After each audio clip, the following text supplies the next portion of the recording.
Dong natoy. Dong. Ako day ni. Si Irene. Nalimot ka na ako. Si Irene. Uy.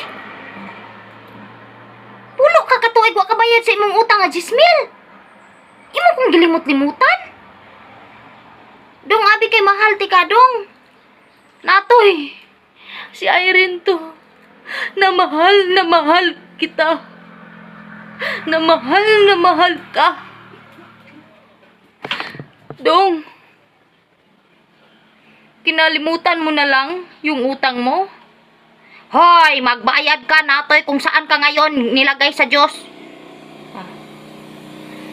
So manawagan di ko ni natoy na sa abroad, mapulo na siya katuig nag-abroad no nga wala kabayad siyang utang.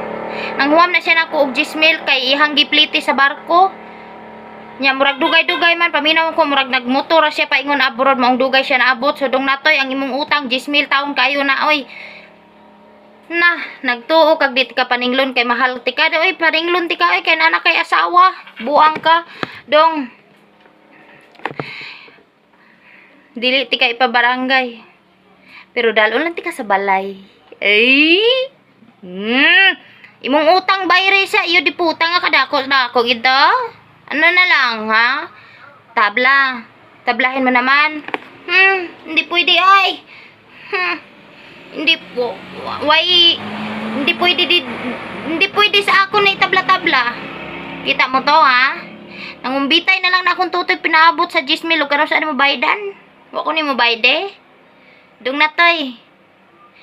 Kung nasaan ka man ngayon sa abroad, tani makita nimo akong video para mabayaran ko nimo sa imong hulam nga 10,000.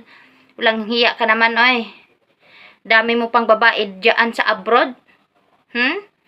Tapos ako, hindi mo ako nabayaran?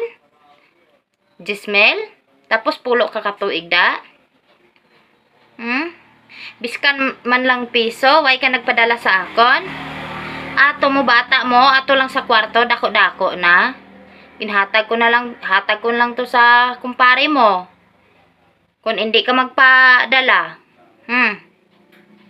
Amo lang to dong natoy, kung sino man makakita ni nga video, mention nyo si Natoy na ara sa gwa abroad.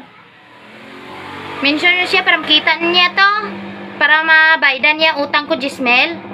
Natoy 10,000 utang mo han. 10,000 ha, 10,000. Amo lang na Natoy ha. Kay basin patutuyon pati ka sa akong tutoy.